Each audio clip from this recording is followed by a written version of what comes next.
Japan rattled by 7.5 magnitude earthquake. Authorities warn of aftershocks. A magnitude 7.5 earthquake struck off Japan's northeastern coast on Monday, injuring more than 24 people and prompting authorities to issue evacuation orders for more than 100,000 people. The earthquake struck at 11:15 p.m. local time around 44 miles off the northeast coast of the country, at a depth of about 33 miles. According to the United States Geological Survey, USGS, a CNN team in Japan's capital Tokyo, more than 400 miles away, felt strong tremors during the earthquake, which lasted for longer than 30 seconds. The JMA warned there was a possibility a large-scale earthquake of magnitude 8 or greater could occur in Japan this week, but put the probability at 1%, while it remains deeply uncertain whether a major earthquake will actually occur. We believe it's essential to take disaster preparedness measures based on the principle that we must protect our own lives, the agency said, following the quake. The Japan Meteorological Agency, JMA, issued a tsunami warning for the Pacific coast of Hokkaido, Aomori Prefecture and Iwate Prefecture. However, the tsunami waves were not as high as feared. A 2.3-foot tsunami was observed at Kuji Port in Iwate, while a 1.3-foot tsunami was recorded in Aomori and Hokkaido, the JMA said. After several hours, the JMA downgraded the warning to a tsunami advisory, and by Tuesday morning the advisory was lifted. Evacuation orders were issued for over 114,000 people. Japan's Fire and Disaster Management Agency said early Tuesday. Japan's Prime Minister Senator Takaichi told reporters Tuesday at least 30 people were injured in the quake, warning similar or even stronger tremors could follow. There were several reports from Aomori Prefecture of injuries and fires. Chief Cabinet Secretary Minoru Kihara said at a news conference early Tuesday. He said power outages have been reported in Aomori and Iwate and that high-speed train service was suspended between Fukushima and Aomori. Some sections of expressways were also closed. Kihara said, video by Reuters news agency showed a damaged hotel and buildings in Mutsu, a city in Aomori Prefecture, and a car stuck on a damaged highway. Earlier, Kihara urged people in affected areas to evacuate to higher ground or move to safe buildings, such as evacuation shelters. There have been no reports of abnormalities at this time at the country's Higashi and Onagawa nuclear power plants, Kihara said. We have received reports that other nuclear facilities are currently being checked. He added. Takaichi, who was elected in October, said their government would work closely with local officials to assess the damage and put in place emergency response measures. The government would be acting as one under the principle of putting human life first, she said. Japan is no stranger to severe earthquakes. It lies on the Ring of Fire, an area of intense seismic and volcanic activity on both sides of the Pacific Ocean. The worst quake in recent Japanese history was the 9.1 magnitude Tohoku earthquake in 2011 that triggered a major tsunami and nuclear disaster. That quake and tsunami left more than 22,000 people dead or missing and caused reactors at the Fukushima Daiichi nuclear power plant to melt down, releasing radioactive contamination into the surrounding area. The widening rift between Trump and Europe is a gift to Putin. US President Donald Trump's emissaries to the Kremlin may have been spinning their wheels during talks last week in Moscow on a possible Ukraine peace deal. But the Russians can now press a new advantage, the deepening divisions between Washington and Europe. On Tuesday, Trump doubled down on his administration's criticism of Europe, saying in a newly published interview with Politico that European nations were weak and decaying because of their immigration policies. He also argued that Russia has the upper hand in its war on Ukraine and that it was time for Ukrainian President Volodymyr Zelensky to start accepting things when it comes to efforts to end the conflict. He's going to have to get on the ball and start accepting things. You know, when you're losing, Trump said. The US president's remarks followed the release last week of the new national security strategy that aimed a broadside at European governments for their support for Ukraine. Blaming European officials who hold unrealistic expectations for the war for standing in the way of a peace deal. A large European majority wants peace. Yet that desire is not translated into policy. In large measure because of those governments' subversion of democratic processes. The document asserts. German Chancellor Friedrich Merz pushed back against that strategy document Tuesday, saying in a news conference that some of it is comprehensible, some of it is understandable, and some of it is unacceptable to us from a European perspective, adding that European nations do not need help from the United States to save democracy in Europe. But the Trump administration's formulation, casting Europe as an anti-democratic obstacle to stable relations with Russia, has been a godsend for Russian officialdom. Kremlin spokesman Dmitry Peskov welcomed the release of the document, saying Sunday that it was consistent with our vision. In remarks Monday, Peskov elaborated further, saying, "The nuance we see in the new concept certainly appeals to us. It speaks of the need for dialogue and building constructive, good relations." Kirill Dmitriev, the CEO of the Russian Direct Investment Fund and a key intermediary in the recent diplomatic back and forth between Washington and the Kremlin, has also seized on the moment. In a series of posts on X, Dmitriev celebrated Trump's castigation of European countries, particularly Trump's warning that Europe has to be very careful and that it is going in some bad directions, very bad for the people. Trump's remarks were in response to a question about X being hit with a $140 million fine by EU regulators Friday for breaching European online content rules. Elon Musk, the owner of X, responded with posts calling for the abolition of the EU. But it's a bit rich for Russian officials to amplify the Trump administration's accusations of democratic backsliding by Europe. Russian President Vladimir Putin has all but eliminated political competition and erased media freedom over the course of a quarter century in power. What's more, Russia effectively blocks access to social media such as Facebook and X, although that doesn't stop well-connected Russian officials such as Dmitriev from using such tech platforms to broadcast their talking points in English. But there appears to be a deliberate strategy here. Russian policy has been clearly aimed at chipping away European support for Ukraine, while seizing an opportunity to sow doubt about the viability of the NATO alliance. And the Trump administration's new national security strategy gives Moscow more ammunition in an information war meant to sway publics in both the United States and Europe. We've been here before. The fallout in Europe over the release of the Trump administration's new national security strategy resembles the shock felt by Europeans after US Vice President J.D. Vance delivered a speech at the Munich Security Conference in February.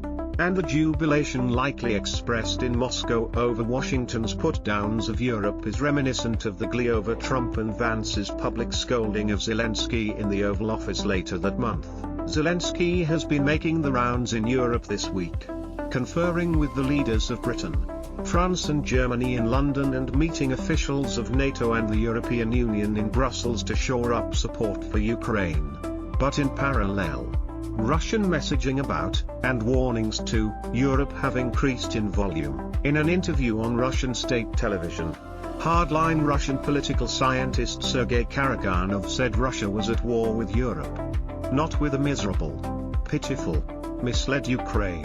Karaganov added that he does not speak for Putin, so he can give his unvarnished opinion. This war will not end until we smash Europe, morally and politically. But even if Karaganov was not speaking on behalf of the Russian government, it was clear he is channeling threats made by Putin himself. On the eve of his meeting with Trump's special envoy Steve Witkoff and his son-in-law Jared Kushner in Moscow last week, Putin warned that Russia was ready right now for war with Europe, even though it's not planning to start one. We are not planning to go to war with Europe.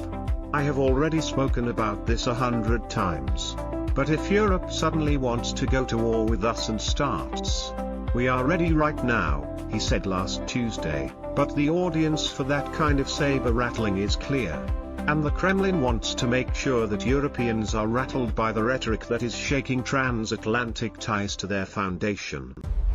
Millions of Australian children just lost access to social media. What's happening and will it work?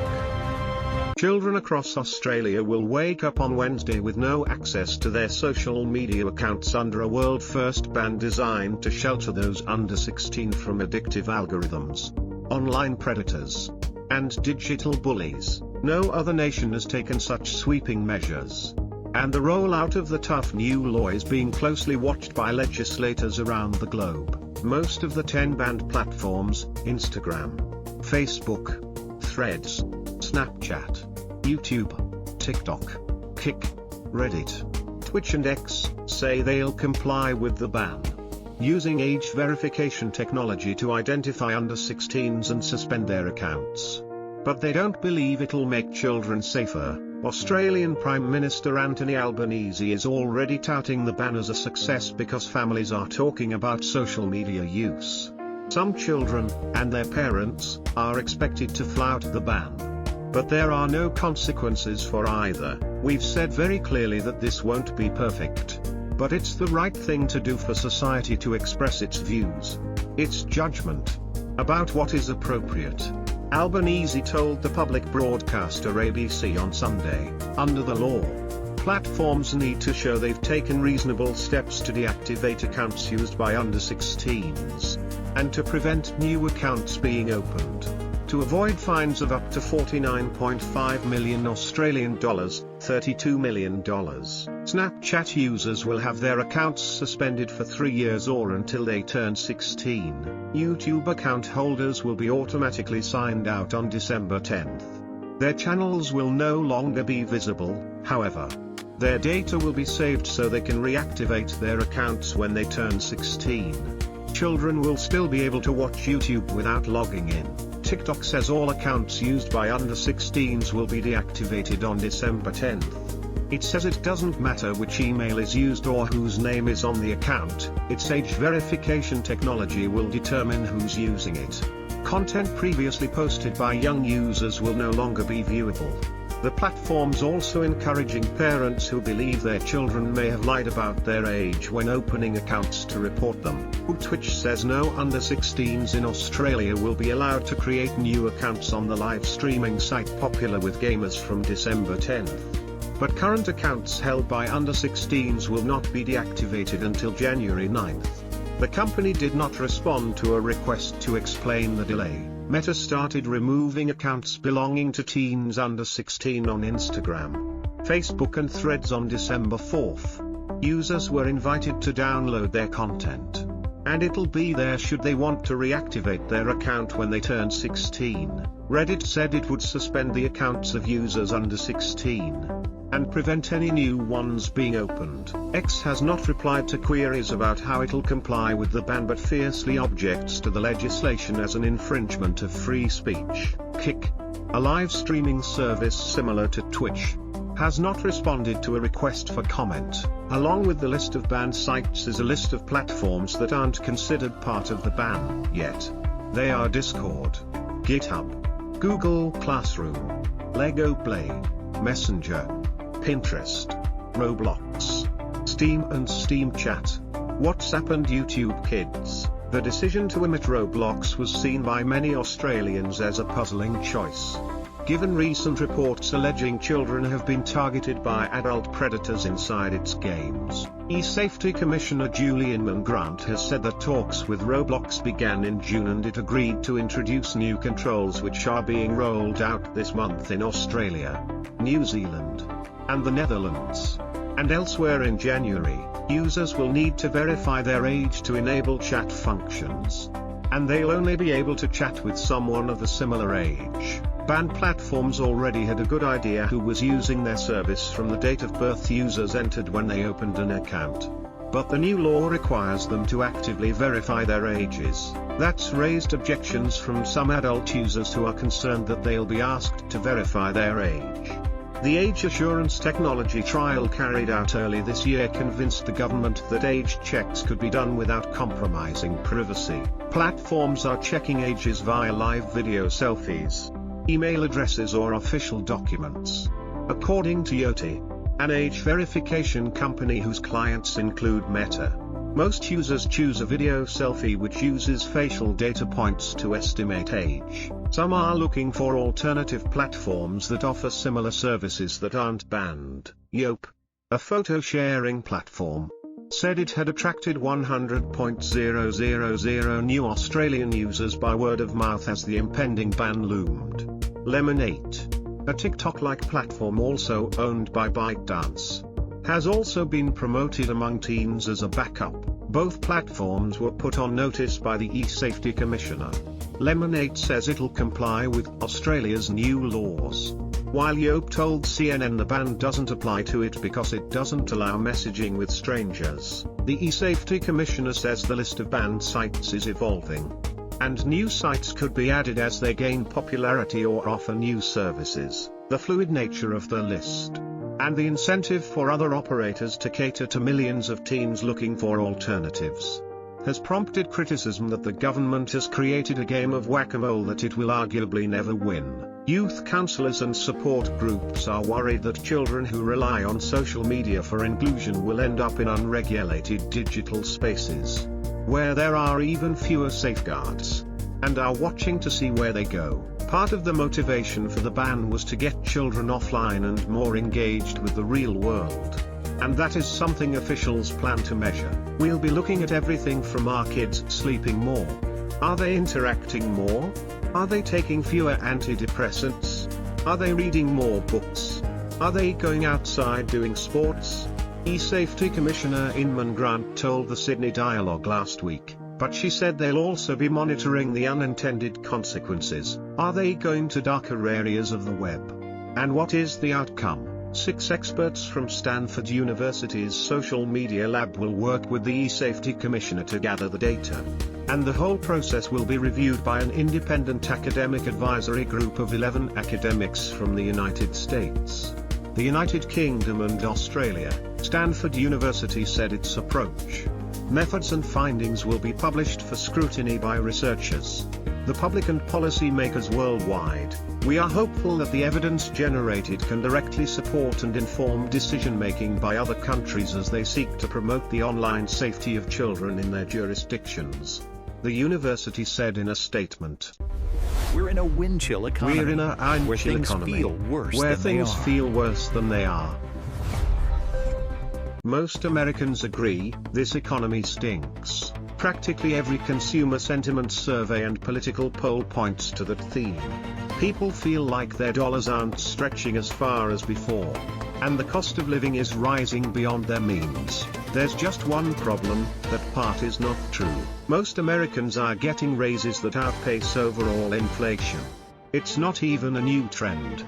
It's been happening each month since June 2023, so why do people feel so lousy about their finances if they're getting wealthier? A number of key factors are at play, and most of them are messing with our minds more than our wallets. So this is the wind chill economy. It feels worse than it actually is. For many Americans, it's deeply unpleasant. The inflation crisis took a substantial toll on Americans' wallets. Between March 2021 and June 2023, inflation outpaced paycheck growth, at times by a historic margin, but the trend started to reverse in mid-2023, and folks have been making out better since then. Their raises started to outpace price hikes, and paychecks have fattened across all income groups, not just top earners. That gap started to widen substantially toward the end of former President Joe Biden's term and reached its most recent peak in April 2025.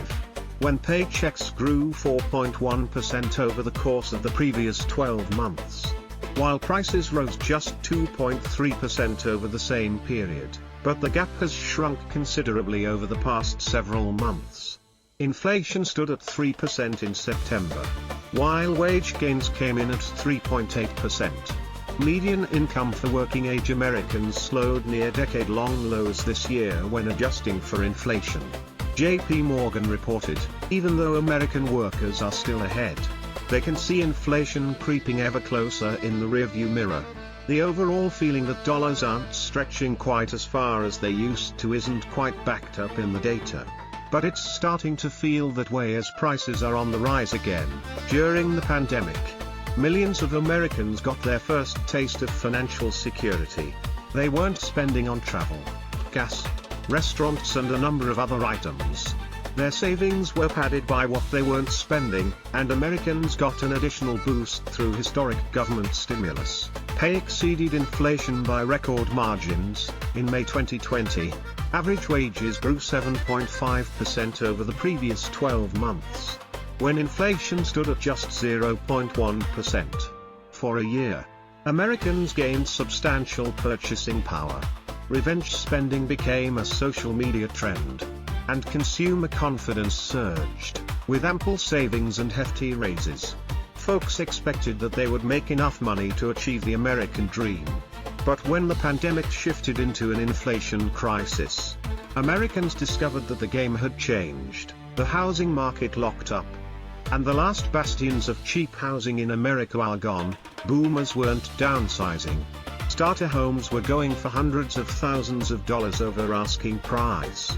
$1-million homes in middle-class towns became commonplace, and mortgage rates started to rise. The wage inflation calculus flipped, and during inflation's peak in June 2022, prices rose 9.1% over the course of the previous 12 months. A 4-decade high. Wages grew only 4.8%. The good vibes wore off quickly. Robust spending growth that had carried into 2023 fell off a cliff and is now just treading water. People across the income spectrum were spending. They were living a pretty good life, said Heather Long, chief economist at Navy Federal Credit Union. And then you can see the straight decline for the bottom 80% for the vast majority of America. The financial security many Americans thought they could achieve feels even more distant than before they got their raises several years ago. Even though pay gains are exceeding overall inflation, the particular prices that are gaining fastest are among the most painful for Americans to absorb: food, electricity, childcare. Home prices and rent have all outpaced wage gains over the course of the 20s. Those items all have a common theme: they're regular expenses that you can't avoid. Americans' wages have gained 29% this decade, but grocery prices and childcare both rose 30% over the past 5 years. Electricity is up 38%. Rent is up 30% and home prices have surged 55%. According to the Bureau of Labor Statistics, you can decide not to buy a new TV or go on a trip. You can rein in your holiday spending, and many Americans have. But if the necessities are getting more expensive, that stings even more. Just as prices are not all created equal, financial situations are wildly different, too. For wealthier Americans who have money in the booming stock market and equity in their home, they've gained significant financial security over the past few years. That's not true for lower-income Americans, a rapidly growing share of whom are living paycheck to paycheck. Bank of America's deposit data illustrates that divide. Higher-income households' paychecks grew 4% year-over-year in November, the highest since October 2021 and well above the 3% inflation rate. But middle-income households' paychecks gained just 2.3% and lower-income households' wages were up only 1.4%, half the pace of inflation. Although Bank of America's data hasn't yet shown up in broader economic data, there's ample evidence that lower-income Americans are struggling. Multiple prominent retailers that cater to middle-class and low-income Americans have said customers are visiting less and spending fewer dollars when they shop. That trend continued during the beginning of the holiday shopping season, but Walmart and Costco, which appeal to middle-class Americans looking for value, are surging. This is the Costco economy, said Long. People need to save. Congress will vote on limiting Hegseth's travel budget unless he releases unedited video of boat strikes.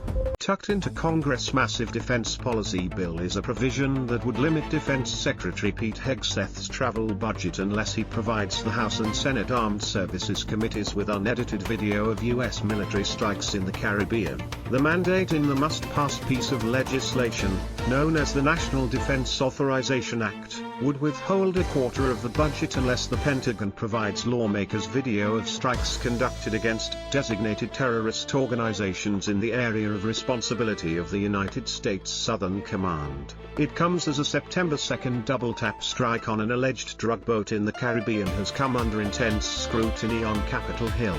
Senate Majority Leader John Thune would not say on Monday if he believes the Pentagon should release the full video of the second strike in September.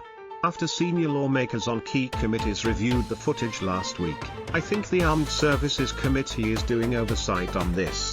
And I'm sure that they, working with the Pentagon, will make sure that they get all the facts and information about those raids. He told CNN's Manu Raju when asked if the Pentagon should release the footage. He also indicated he was not aware of the provision in the annual defense policy package aimed at compelling the Pentagon to release the footage to the armed services committees. Asked why it was added to the legislation, Thune said, "I'll find out. The video is currently classified and only top congressional lawmakers have seen it. But there is bipartisan support to release the full video of the controversial strikes that day," Senate Intelligence Chairman Tom Cotton, an Arkansas Republican, for example, said over the weekend he didn't have a problem with the video being made public. Meanwhile, the top Democrat on the House panel, Representative Jim Himes, said the American public needs to judge for itself. Given the divided congressional view of the video, some Republicans on the Senate Armed Services Committee said on Monday night that they want to be able to review the video of the follow-up strike. South Dakota Senator Mike Rounds told reporters, "I think that the members of the oversight committees should have access to that information. And then, based on once we've looked at it, if they can release it without endangering our tactics and so forth, then I would not have an objection to it being released. But I'll let the department make the determination as to how they protect the tactics and information." Last week, Admiral Frank Mitch Bradley traveled to Capitol Hill for private meetings with senior lawmakers of both parties to defend the follow-up strike on the boat. As part of those meetings, lawmakers saw video of the second strike, which killed surviving crew members of the first attack. President Donald Trump said last week that his administration would certainly release video of the follow-up strike no problem, while Hegseth on Saturday was more non-committal, saying that officials were reviewing whether to release the footage. "We've got operators out there doing this right now. So whatever we were to decide to release, we'd have to be very responsible about it," he said at the Reagan National Defense Forum. Trump had posted video of the initial strike to his Truth Social platform shortly after the September 2nd operation and before reporting emerged of a second strike that fueled further controversy about the legality of the administration's targeting of alleged drug boats and whether the follow-up attack constituted a war crime. The bill puts other stipulations on Hegseth's travel budget, including a written report on the lessons learned from the ongoing war in Ukraine. GOP congressional leaders will have to navigate multiple hurdles to muscle this legislation through their narrow majority, with some Republican lawmakers having already expressed concerns with the bill. This article has been updated with additional reporting. Thanks for watching. Stay informed with U.S. Central News.